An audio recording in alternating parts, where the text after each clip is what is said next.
eu vou fazer aqui hoje uma pregação panorâmica desse capítulo, que tem como tema geral: a esperança em Deus produz calma. As pregações, a palavra de Deus é sempre viva, né? E hoje nós vivemos um tempo em que o povo de Deus precisa de calma, de serenidade, de paz, né? É o produto mais demandado no meio do povo de Deus, né? O povo estranho, sem Deus, eles nem pensam na calma, na paz, na serenidade, porque eles estão sempre agitados. A advertência dessa passagem é que não precisamos acompanhar o ritmo do mundo. Não precisamos. Nós temos que ir no ritmo que a palavra de Deus traçou para nós. E a palavra de Deus, a palavra de Deus nos recomenda calma.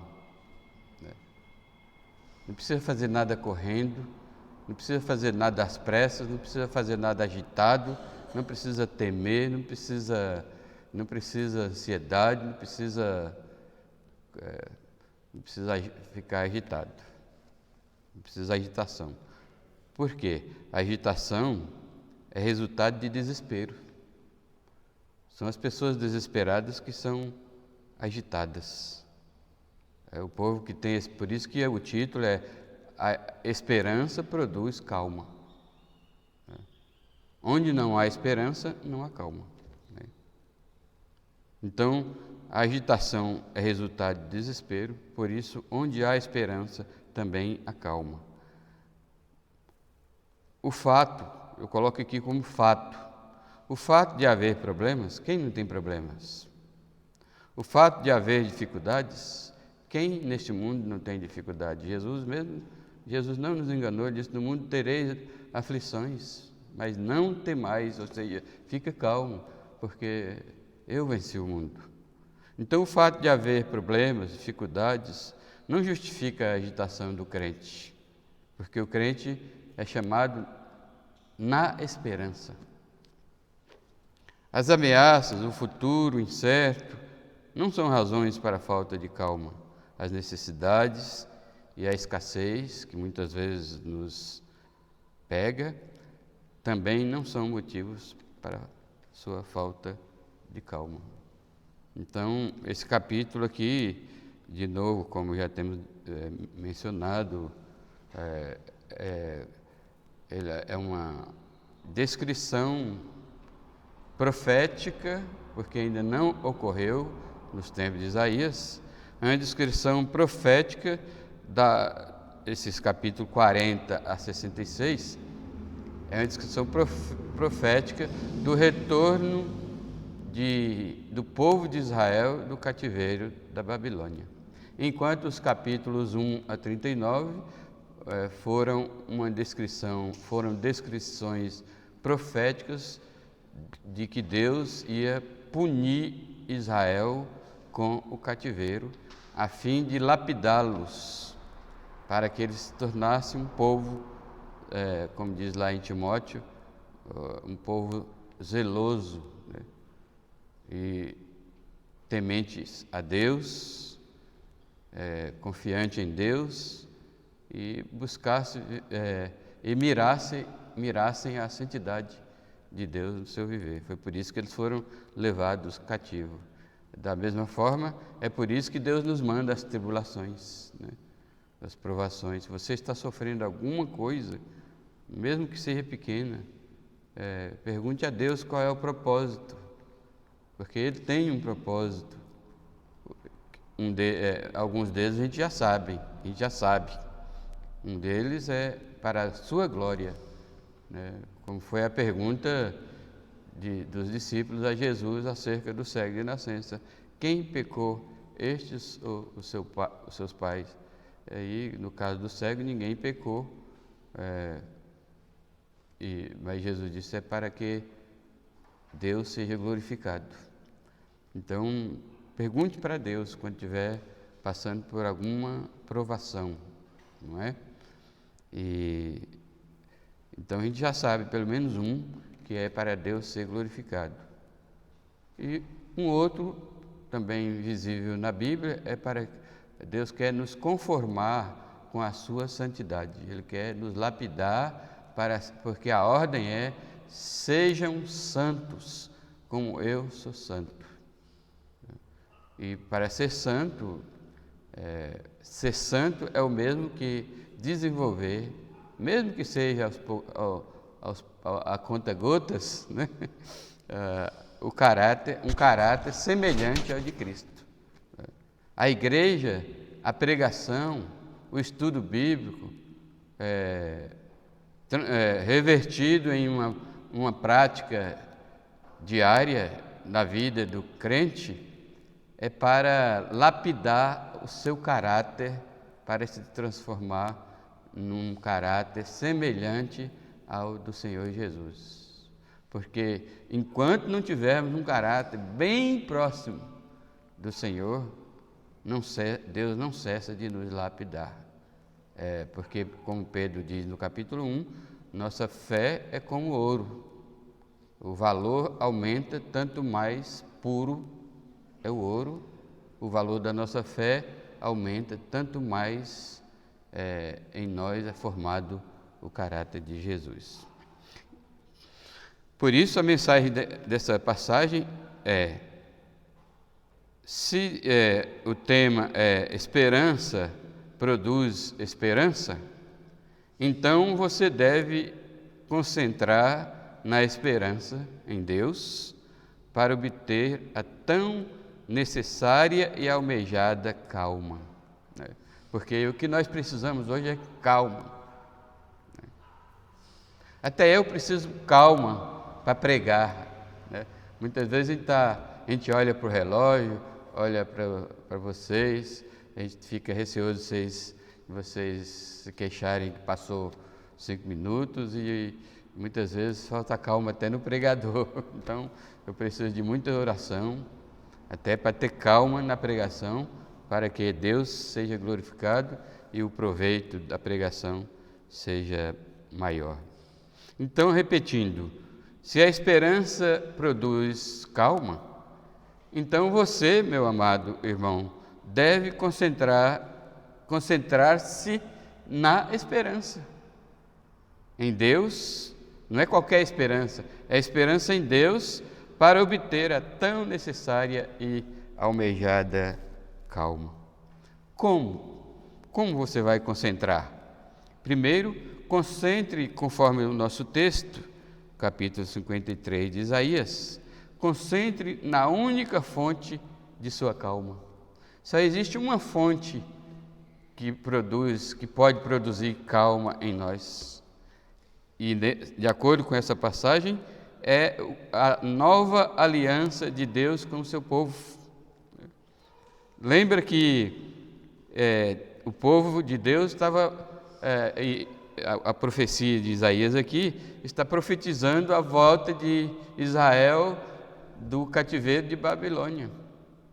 Lembra que a gente já tem repetido diversas vezes que o povo tinha, embora estava pulando de alegria, até de dizer quando o Senhor restaurou a nossa sorte, até de considerar que a volta deles para Jerusalém, para a sua terra, era Deus restaurando a sua sorte, e ouvindo as nações animadas, até Deus colocou até ânimo nas nações, olha quanto Deus tem feito por eles, e eles concordando com as nações, sim, grandes coisas tem feito o Senhor por nós, por isso estamos alegres. Mas no meio daquela alegria eles sabiam que as coisas não seriam fáceis no caminho e nem chegando lá, porque havia 70 anos que eles tinham abandonado aquelas terras, né? E haveria de começar tudo do zero e começar tudo de novo não é fácil, então eles não sabiam. Então havia muito temor por parte do povo retornando. Assim como nós estamos indo para o céu, nós estamos deixando o cativeiro deste mundo. Lembre-se disso. A epístola de Pedro, por exemplo, nos chama os crentes de peregrinos. Nós estamos peregrinando nessa terra. O mundo não é para nós, né? Jesus orou na oração sacerdotal, eles não são deste mundo. Nós somos estrangeiros neste mundo, estamos indo para o céu, e nessa jornada muitos temores têm nos assolado, né? Muitas ameaças, muitos perigos, muitas necessidades, né? Muitas incertezas, que é o que mais nos perturba, são as incertezas. Vocês pensam que crente não tem incertezas? Muitas incertezas invadem o nosso coração, né? Muitas vezes a gente pode até perder o sono por causa dessa incerteza, né? Aliás, incerteza é o que paira no mundo de hoje por causa da pandemia, do coronavírus. É o que paira no mundo, é incerteza, né? Mas eu não estou falando dessa incerteza, porque a respeito da vacina, da imunização, nós sabemos que o nosso Deus está vindo aí com o socorro para as nações, provando que o socorro vem de Deus. Mas as nações não olham para os montes. Só quem olha para os montes são os crentes. Ele olha para os montes e disse que Israel olhava para os montes e dizia quão portentosos são esses montes, como eles são altos. Quando a gente olha, já olhou para uma montanha, a gente acha quase insignificante diante de uma montanha. Olha esses montes, né? E quando a gente olha para os montes, a gente acha insignificante. Só que a conclusão é: de onde nos virá o socorro? Esses montes são grandes, mas foram criados por Deus. Então, de onde nos virá o socorro? Não vem dos montes, vem de Deus. Amém? Então, sobre a pandemia, os crentes podem ficar calmos. A vacina vem ou não vem, vem o que virá, Deus está cuidando de nós, amém? Mas muitas outras incertezas nós temos, né? Nos invade o coração, né? Então, irmãos, concentre-se na única fonte de sua calma, que é a nova aliança de Deus com o seu povo. Nós sabemos que a história de Isaías, a história da volta de Isaías, e principalmente da profecia sobre o retorno de Israel do cativeiro, é a história da nova aliança. Por que o povo foi levado cativo? Porque quebrou a antiga aliança. O povo quebrou a antiga aliança, foi castigado com o cativeiro. Agora, aí Deus fez com eles, essa volta do retorno, é o estabelecimento de uma nova aliança. Embora não seja claro aqui em Isaías, mas que a Bíblia, nós pregamos e lemos a Bíblia em consonância com o entendimento dos outros livros da Bíblia. Então, Jeremias nos ajuda muito, o livro de Hebreus nos ajuda muito a entender que aqui as profecias de Isaías se referem à nova aliança. Só que agora, antes a aliança antiga era com Israel, principalmente com Israel, né? Porque ainda os gentios ainda não tinham chegado a ser povo de Deus. Mas agora não, a promessa que de Isaías o tempo todo é que os gentios farão parte agora dessa nova aliança. Embora os gentios não fizessem parte da antiga aliança, agora eles fazem parte da nova aliança.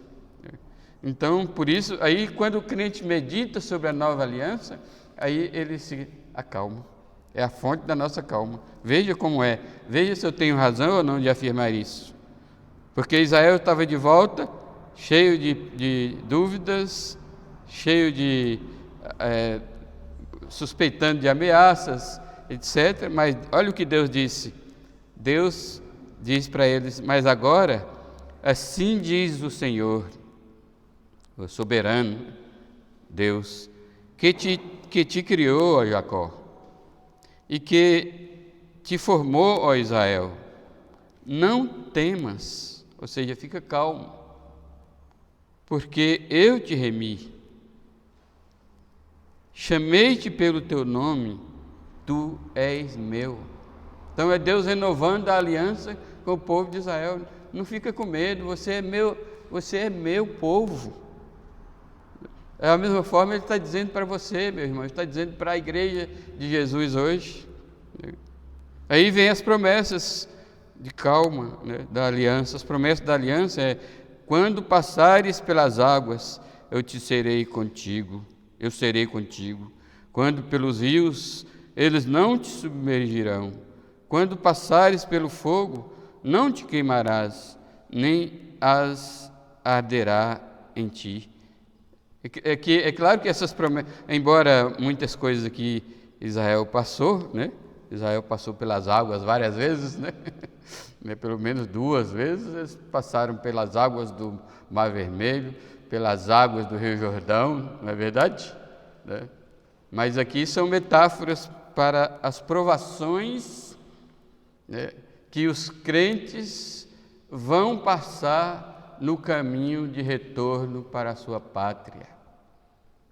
Assim como Israel ia ter muitas dificuldades, muitas lutas para enfrentar, e tiveram, quem lê Esther, quem lê o livro de Neemias, de Esdras, vai verificar isso, e muitas provações os judeus tiveram que passar no retorno para Jerusalém.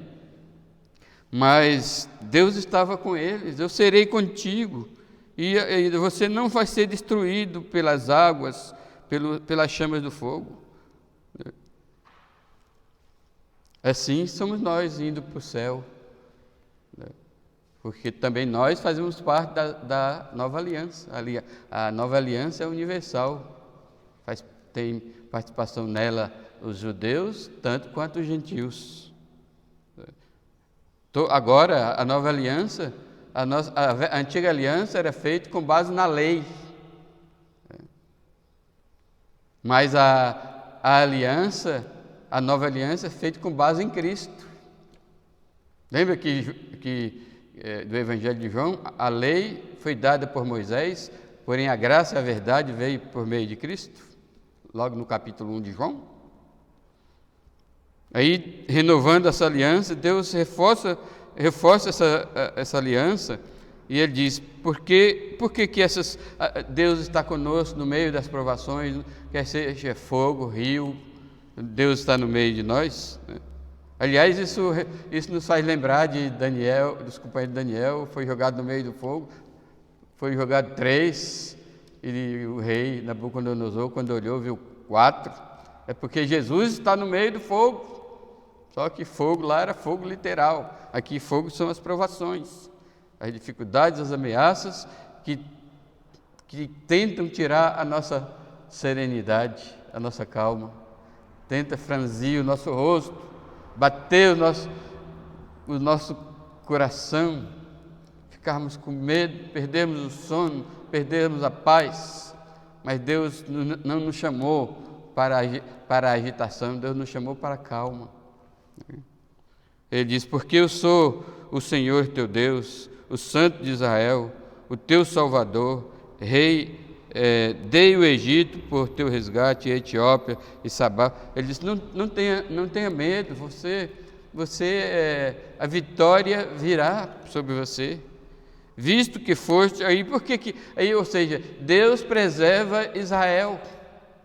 Embora Deus tenha enviado Israel para o cativeiro, porque eles transgrediram a primeira aliança, mas olha o que ele diz: visto que foste precioso aos meus olhos, digno de honra, e eu te amei, darei homens por ti e os povos pela tua vida.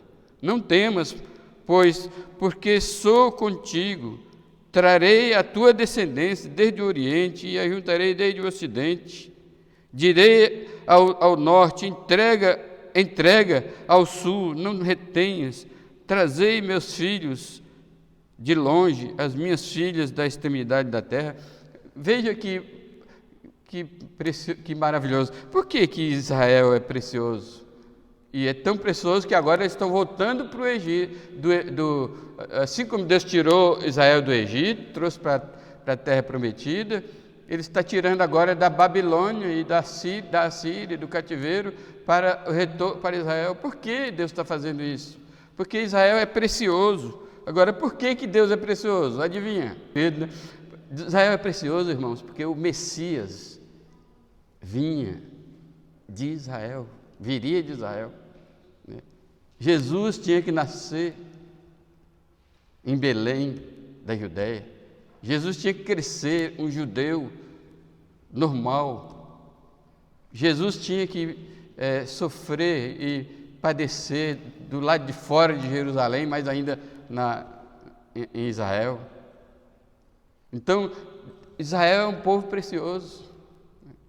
Então, a nova aliança, essa é a nova aliança que Deus está fazendo com Israel e que nós somos participantes dessa nova aliança, como a videira enxertada de Romanos capítulo 11, não é?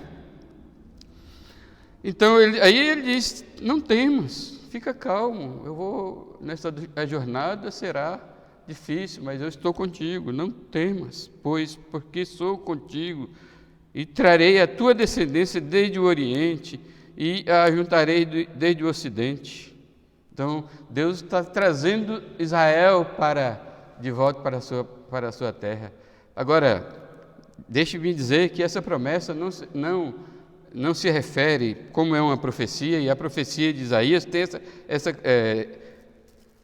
essa característica, principalmente do capítulo 40 até o 66, tem essa característica.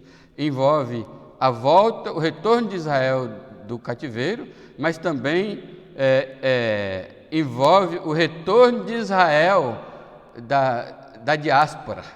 Já ouviu falar da diáspora? Israel foi desterrado para o mundo inteiro. Tem judeu em toda época. Então essa profecia, em toda época, em todo lugar, e em todas as épocas também, há judeus espalhados por todas as nações. Então a profecia aqui é que Deus ajuntará Israel novamente da Palestina.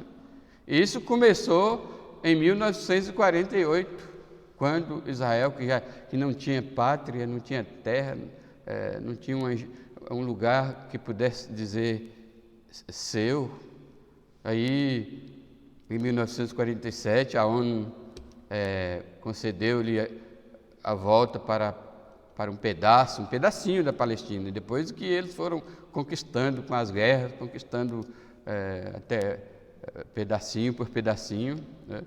Mas em 1948, depois da decisão da ONU, eles voltaram para a Palestina e começou ao zero. Até a língua hebraica teve que ser reestudada, né? Reformulada, né? Porque o povo estava espalhado pela terra. Em 1948, nem a língua hebraica era falada. Então Deus começou o cumprimento da profecia de Isaías, quando ele diz: direi ao norte, entrega, e ao sul, não retenhas.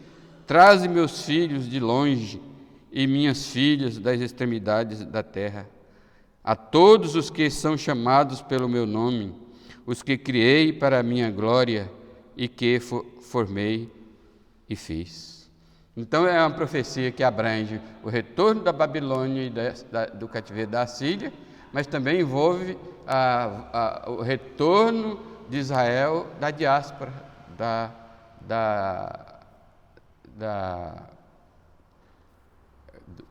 do fato de eles terem sido espalhados por todas as nações, eles estão de volta, né? Quando eu fazia um curso de hebraico na PUC, em São Paulo, eu fazia muitas perguntas para a minha professora, que era judia, né? Eu perguntava, por exemplo: professora, os judeus pretendem voltar todos para a Palestina? Ela respondia: sim, quando o nosso Messias vier, todos nós vamos voltar para a Palestina, porque eles não acreditam que Jesus de Nazaré é o Messias ainda. Eles acreditarão quando Jesus voltar para reinar, após o arrebatamento da igreja, após as bodas do Cordeiro, após o julgamento da igreja, o tribunal de Cristo, e Jesus voltará para reinar. E na sua volta, nas nuvens, até há muita confusão entre os intérpretes de escatologia. Eles leem aquele versículo e diz: eis que venho com as nuvens e todo olho o verá. Então tem gente aí proclamando o arrebatamento visível, contra o arrebatamento invisível, por causa desse versículo, né? Porque não sabem interpretar os três eventos escatológicos antes da vinda de Jesus, ou seja, o arrebatamento, o tribunal de Cristo e as bodas do Cordeiro. Somente após esses três aqui acontecerá a vinda de Jesus nas nuvens e todo olho o verá, e primeiramente e principalmente Israel.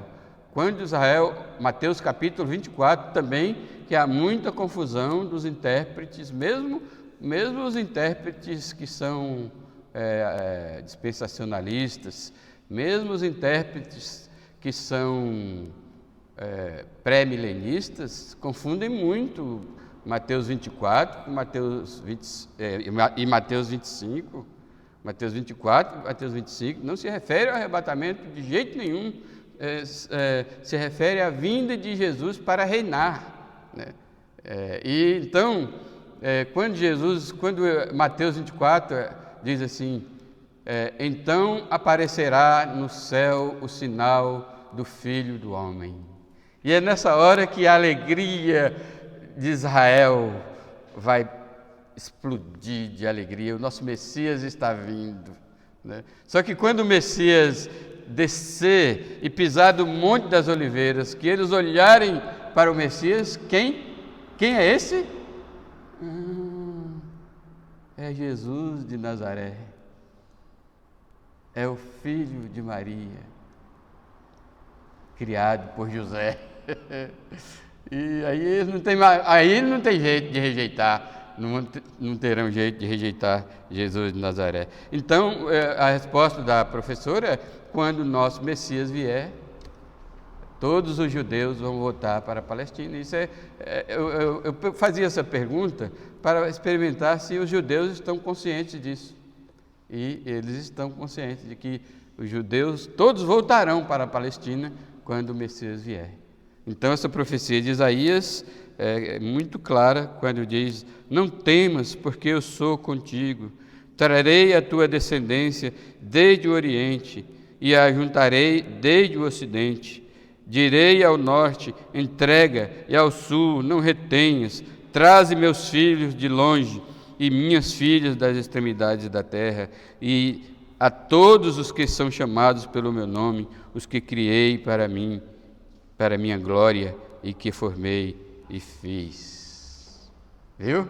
Então, essa profecia se refere a uma profecia com respeito ao retorno de Israel do cativeiro, porque isso aqui é profecia ainda, né?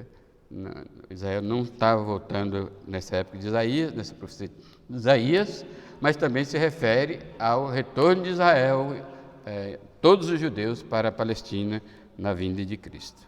Irmãos, então, reforçando aqui o nosso ponto. Então, para ter calma, Israel, no retorno do cativeiro, no percurso do caminho, na chegada de volta em Jerusalém e em suas terras, eles tinham que fazer esse percurso na calma, aplicando para nós estamos indo para o céu e há muitas tribulações acontecendo, muitas coisas incertas, muitas incertezas, muitas provas, muitas ameaças nesse caminho, mas Deus está dizendo calma. Amém? Então, quer ter calma com base na esperança na qual você foi chamado, como diz lá em Romanos 8, na esperança somos salvos. Então, concentre. Concentrar, meus irmãos, é pensar profundamente e por longo tempo. Nesse caso, todos os dias, toda hora, todo minuto, em qualquer circunstância. Concentre na única fonte de sua calma, a nova aliança feita por um Deus que é Senhor, que é fiel à sua aliança. Ponto 2, concentre na única certeza de sua calma. Porque, como eu disse, há muitas incertezas. Nós não sabemos o futuro. Será que a vacina vai funcionar? Será que esse vírus vai morrer, vai acabar? Bom, isso não deve ser um problemão para nós, né? Mas há muitas outras coisas que há incerteza. Porque a única certeza, os ímpios, os incrédulos, a única certeza que a gente tem é a morte. É o contrário, entre o crente, a única incerteza que a gente tem é a morte. Você sabe se você vai morrer ou não? Eu não sei se eu vou morrer ou não. Jesus pode voltar agora, amém? E se ele voltar agora, eu não morrerei. Serei arrebatado vivo. Só passarei por uma funilaria, uma pintura antes, né? Quer dizer, só passaria por uma transformação radical, né? Seremos transformados, como diz Paulo em 1 Coríntios capítulo 15, né? Os mortos ressuscitarão primeiro, antes de nós sermos arrebatados, junto conosco, junto com os vivos, seremos arrebatados. Então, os crentes, os que têm esperança em Cristo, é a única incerteza que a gente tem, só que é uma incerteza boa. Essa é uma incerteza boa, eu não sei se eu vou morrer, né? Porém, se eu morrer, a certeza que eu tenho é a de Paulo. Para mim, eu estou certo de que morrer é deixar o corpo e habitar com o Senhor. Amém? De modo que, para mim, o viver é viver para servir a Cristo, para glorificar a Cristo, para honrar a Cristo, para espalhar o nome, publicar o nome de Cristo, e o viver e o morrer é lucro. Então, por causa da esperança, por isso que a esperança traz calma, porque enquanto para o ímpio a única certeza que eles têm é que eles vão morrer, para nós a única incerteza é se nós vamos morrer ou não, né? Mas a única certeza que nós temos é que Cristo morreu pelos meus pecados, já pagou toda a minha dívida e me concedeu a garantia da minha salvação. Mas nesse percurso de eu salvo, indo para o céu, os judeus, povo de Deus, voltando para a Palestina, havia muita incerteza. Há muita incerteza para nós, mas nós temos a esperança de que o Deus da esperança, o nosso Deus que se entregou seu Filho unigênito por nós, o nosso Deus, o Senhor, sabe o futuro. Então, concentre na única certeza de sua calma. Qual é a única certeza que nos acalma? Repete comigo. Deus sabe o futuro. Maravilhoso, né? Deus sabe o futuro. Eu não sei o que acontecerá comigo daqui 5 minutos. Uma vez eu vi um pregador desmaiado no púlpito, pastor Otácio. Estava pregando lá no seminário, ele é amazonense. E, de repente, no meio da pregação, ele desmaiou. Não morreu, não, graças a Deus.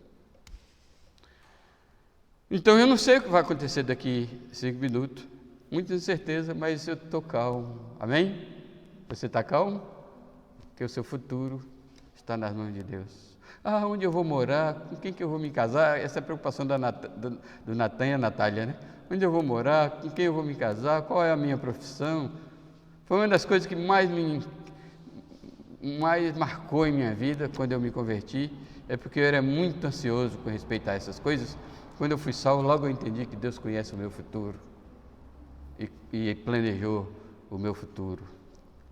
Então eu descansei em Deus desde a minha mocidade e fiquei calmo. Então, meus irmãos, concentre na na única certeza. Deus conhece o futuro, e aqui é um desafio aos ídolos. Versículo 8: traz o povo que ainda tem que Deus vai estar ordenando que as nações entreguem o seu povo de volta.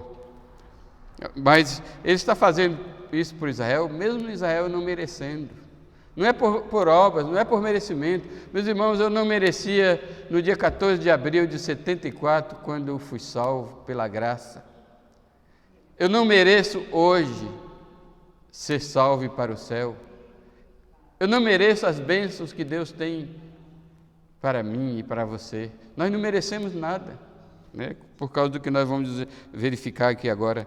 Traze o povo que ainda que tem olhos é cego. Essa é a situação da igreja agora. E surdo ainda que tem ouvidos. Por exemplo, vocês vão sair daqui e vão esquecer essa pregação. Se eu perguntar domingo que vem qual foi a pregação de hoje, vocês vão esquecer. Mas nem por isso Deus vai abandonar vocês. Amém? Todas as nações se congreguem e os povos se reúnam. Aqui é um desafio. Quem dentre eles pode anunciar isto e fazer-nos ouvir as predições antigas? Só Deus que conhece o futuro pode fazer isso. Pode predizer as coisas, fazer predições antigas, como Deus tem feito. Isso aqui é uma referência às escatologias realizadas e não realizadas da Bíblia toda, anterior a Isaías. E por ela se justifique, para que se ouça e se diga: verdade é, Deus prometeu, nossos ídolos prometeram e deu tudo certo, nossos adivinhos, né, prometeram e deu tudo certo. A verdade é, os deuses que nós adoramos, porque as nações eram politeístas e adoravam deuses feitos por homens, né, por eles mesmos. E Deus, quem é que vai apresentar suas testemunhas de coisas antigas que falaram e agora está acontecendo?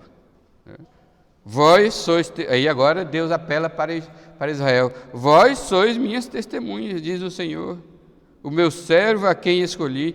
Israel foi escolhido para ser testemunha de Deus, testemunha das profecias cumpridas, para que o saibais e me creais e entendais que sou eu mesmo, e que antes de mim Deus nenhum se formou, e depois de mim nenhum haverá. Ou seja, o profeta Isaías está dizendo que, olha, vocês têm que acreditar no que eu tenho dito até aqui, capítulo 43. Capítulo 43, Isaías já disse muitas coisas. Vocês têm que acreditar, é Deus falando. Eu sou o Senhor, e fora de mim não há Salvador. Acredita em mim. Eu anunciei salvação desde Gênesis 3,15, né? Ele te ferirá a cabeça, o Evangelho em Gênesis. Esse versículo é conhecido como o Evangelho de Gênesis. Ele te ferirá a cabeça, o descendente da mulher ferirá a cabeça da serpente, e a serpente ferirá o calcanhar. Eu sou o Senhor, e fora de mim não há Salvador. Eu anunciei a salvação, realizei-a e a fiz ouvir. Deus estranho não houve entre vós. Isso aqui é uma referência que há 70 anos de Babilônia, ele estava lá no meio dos deuses estranhos, mas no meio do povo de judeus não houve idolatria durante a sua permanência lá. Isso porque Deus, o sofrimento vem para nos lapidar. E uma das lapidações, uma das transformações do povo judeu é que eles entenderam, pelo menos durante os 70 anos, que outro Deus não há. Eu anunciei a salvação, realizei e a fiz ouvir. Deus estranho não houve entre vós, pois vós sois as minhas testemunhas, diz o Senhor. Eu sou Deus.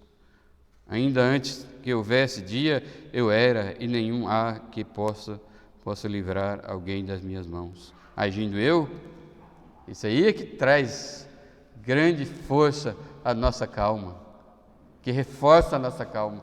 Agindo eu, quem impedirá? Vamos estar debaixo da... É por isso que Pedro diz, humilhai-vos debaixo da poderosa mão de Deus. Fica calmo e humilde. É por isso que Davi diz, como uma criança desmamada no colo da sua mãe, assim é minha alma para comigo. Espera, ó Israel, no Senhor, desde agora e para sempre. É isso que significa esperar em Deus, porque Ele conhece o futuro, Ele prediz o futuro, e essas profecias serão, que está acontecendo aqui, serão certas, porque Deus conhece, está falando porque Deus conhece o futuro. Então, quer ter calma? Leia as profecias, porque é Deus, o Senhor, o único Deus, nos falando. Amém, irmãos? Então, reforçando aqui o nosso ponto, concentre-se na única certeza que traz a sua calma. Você deve se concentrar na única fonte da calma, da sua calma, que é a fidelidade do Deus da nova aliança. Você deve se concentrar agora na única certeza de sua calma, e a única certeza da nossa calma é que eu não sei o futuro, eu não sei o que será de mim, e isso pode trazer batidas fortes no meu coração, pode trazer arritmias, medo, etc e tal, mas eu fico calmo, porque meu Deus conhece o futuro. Deus sabe com quem você vai casar, que profissão você vai ter e onde você vai morar. Então, acalma. Amém? E terceiro lugar, concentre-se na única garantia da sua calma. Qual é a única garantia da nossa calma? A soberania de Deus. Deus é soberano. Deus é soberano. Ele já disse aqui, agindo eu, quem impedirá? Assim diz o Senhor, o que vos redime, o Santo de Israel, por amor de vós enviarei inimigos contra a Babilônia, e a todos os de lá farei embarcar como fugitivos, isto é, os caldeus nos navios com os quais se vangloriaram. Veja bem que Israel estava lá, cativo, foi levado cativo por Nabucodonosor, rei da Babilônia. Mas aí o que aconteceu? O caldo entornou contra Nabucodonosor, e inimigos se interessaram por Babilônia. Aí é até um dos casos da profecia, uma das ações de Daniel no reino. Ele teve que interpretar o letreiro na parede. E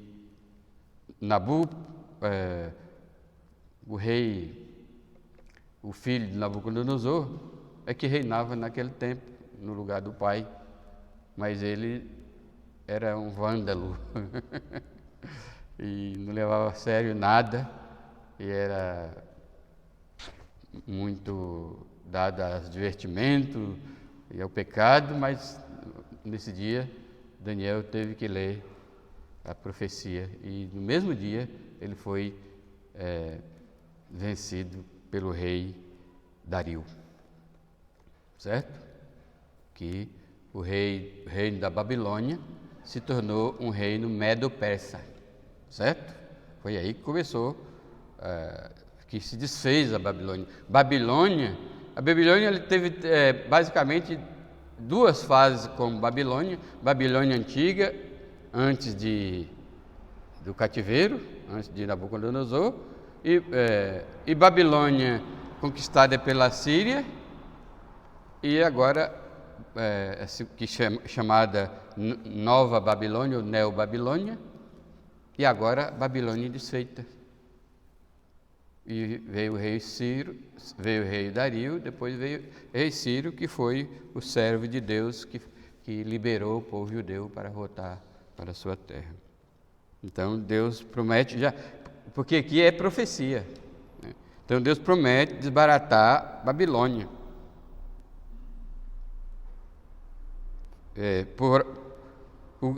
Assim diz o Senhor, que os redime, o Santo de Israel. Por amor de vós, enviarei inimigos contra a Babilônia. Eu sou o Senhor, vosso Santo, o Criador de Israel, vosso Rei. Assim diz. Eu sou, Deus é Senhor, porque Ele é santo, e também o Santo, e é o Criador e Rei. Assim diz o Senhor, o que outrora preparou um caminho no mar e nas águas impetuosas uma vereda, o que fez sair o carro e o cavalo, o exército e a força, já juntos. Aqui então é profecias da soberania de Deus sobre as nações. No dia que Deus quis, Ele acabou com a Babilônia e foi aos poucos, durante os 70 anos de cativeiro, facilitando as coisas para Israel voltar para a Babilônia. Então nós devemos confiar na soberania de Deus. Deus está sob o controle, porque eu sei que vocês dizem, e muitos dizem, muitos crentes dizem, Deus está sob o controle, mas na hora do vamos ver, você esquece disso, sabia? Na hora da preocupação, da ansiedade, na hora da doença principalmente, né? Na hora da doença você esquece que Deus está sob o controle, né?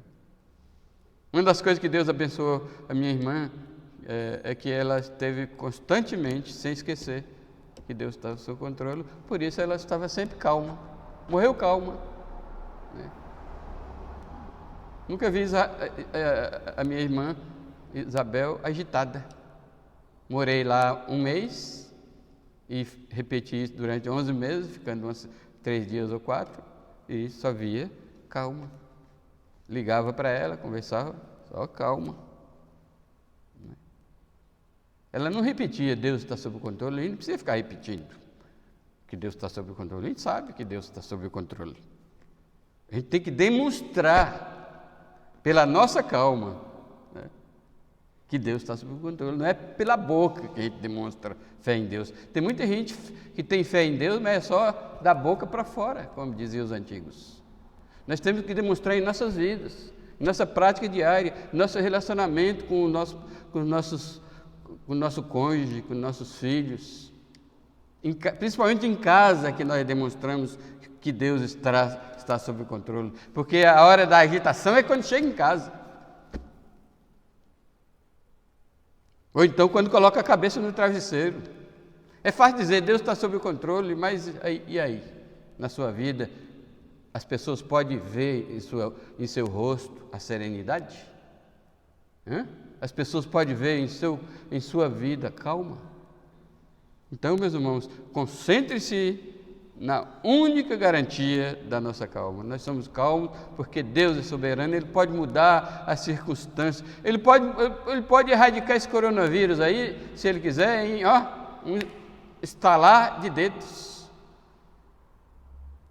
Esse é o nosso Deus, Ele pode mudar as circunstâncias a hora que Ele quiser. É claro que Deus tem seus planos didáticos. Os planos de Deus são didáticos. Os planos de Deus vão acontecendo de modo a ensinar o seu povo a viver para a glória dele mesmo, de Deus. Amém? E por último, já que a esperança... Vocês concordam comigo mesmo? Eu esqueci de perguntar. Você concorda comigo que, segundo as Escrituras, esperança produz calma? Vocês concordam? Então, mais ainda, você concorda que esse capítulo traz calma?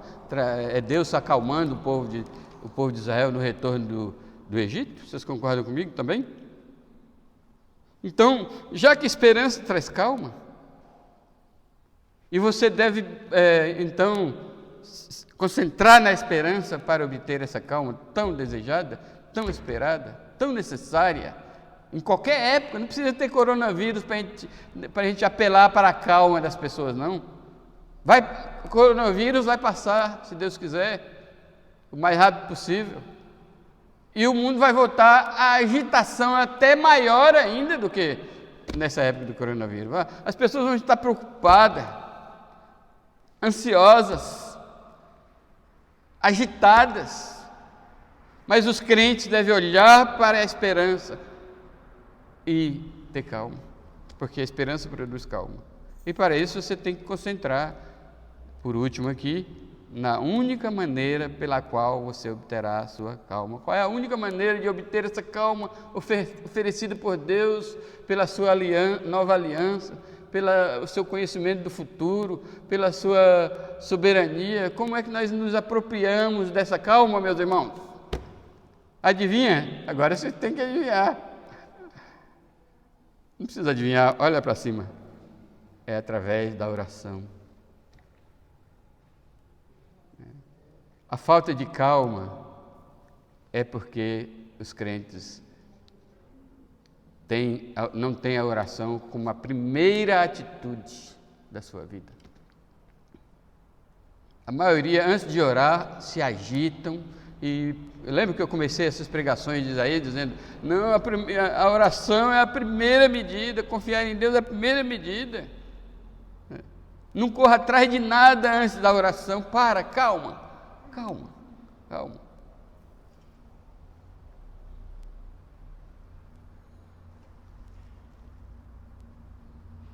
Porque no versículo 22,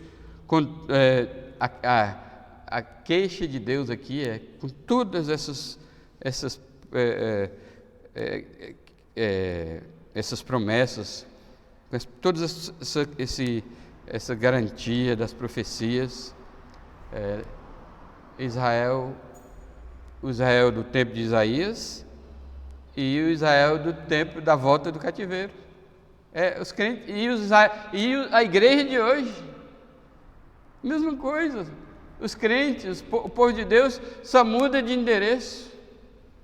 E olha o que Deus diz para Israel: com tudo isso, não me tens invocado, ó Jacó, mas de mim te cansaste, ó Israel. Você se cansa de orar a Deus? Parece que cansa, porque em vez de orar, você vai perder a calma, se preocupar, ficar ansioso e até pecar. Muitos dos pecados dos crentes ocorrem quando eles estão com problemas, infelizmente. Eles murmuram, se queixam, praguejam e xingam uns aos outros, fica contra uns aos outros, culpa o governo, culpa o marido, culpa a esposa, culpa o filho, culpa o pastor, culpa o mundo, culpa o vento, culpa todo mundo. E começa muitos dos pecados, sem contar os pecados carnais, né, que tem muitas pessoas que acham que está sofrendo, o sofrimento dele justifica cometer certos pecados. Então, assim como Israel não invocava a Deus, os crentes também acontece. Com os crentes também acontece o mesmo. E aí, não invocando a Deus em oração, aí vai também a adoração e a devoção a Deus. Não me trouxeste o gado miúdo dos teus holocaustos, nem me honraste com os teus sacrifícios. Não te dei trabalho com ofertas de manjares, nem te cansei com incenso. Não me compraste por dinheiro cana aromática, nem com a gordura dos teus sacrifícios me satisfizeste, mas me deste trabalho. Então, porque quem não ora, dá trabalho para Deus. A pessoa que ora, ela tem um grau de devoção a Deus muito maior do que as pessoas que não oram. Os crentes que oram, realmente, não estou falando daqueles que diz que ora, né? Não é dizer que ora, né? Às vezes eu tenho medo de dizer: estou orando por você, e realmente não está orando. Aí normalmente quando eu digo eu estou orando por você, quando eu fecho a boca eu já começo a orar, para não esquecer de cumprir aquela promessa que eu disse à pessoa, né? Então, o crente que ora tem um grau de devoção maior, o crente que ora tem um grau de obediência maior, o crente que ora tem um grau de confiança maior. Já tinha dito, né? O crente que ora tem um grau de segurança maior. O crente que ora tem um grau de calma maior. Amém?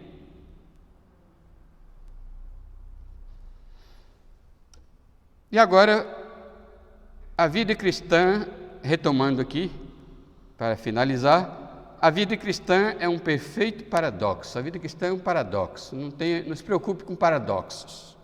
A vida cristã é cheia de paradoxos. A vida cristã é um perfeito paradoxo. Por quê? O verdadeiro crente está em uma guerra constante, visto que os nossos inimigos não dão trégua. Quando não estamos lutando contra a carne, estamos lutando contra o mundo. Quando não estamos lutando contra o mundo, estamos lutando contra Satanás. E muitas vezes estamos lutando com os três ao mesmo tempo. Como pode ter calma? Mas mesmo assim, ainda podemos... Mas mesmo assim, a principal marca de um verdadeiro crente é a sua calma, sua serenidade e sua paz. E o segredo é que temos um Deus que mantém o seu incondicional amor pelo seu povo universalmente, tanto para Israel como para a sua igreja, pelo qual ele não somente promete salvar, mas também cuidar eternamente, com base em sua aliança, seu conhecimento do futuro, sua soberania e seu relacionamento com seu povo por meio da oração. Amém? Deus nos abençoe e nos dê muita, mas muita calma, não somente nesses tempos de agitações da humanidade, de agitações nas nações, dos governos, durante essa pandemia, mas também enquanto vivemos aqui na Terra, a marca dos crentes tem que ser calma, serenidade e paz. E nós te agradecemos, ó Deus, porque isso já foi facultado a todos os filhos de Deus. Só não tem calma o crente que embarca na estratégia de Satanás por meio do mundo. Porque o mundo não tem paz. O mundo é como um mar agitado, vai dizer Isaías mais para frente. Nós não precisamos obedecer o ritmo deste mundo. Nós temos que obedecer o ritmo que a palavra de Deus determina para nós. Porque somente assim, seguindo o ritmo, não do mundo, mas da palavra de Deus, nós vamos ter calma, serenidade e paz. Confiando naquele que disse, deixo-vos a paz. Amém.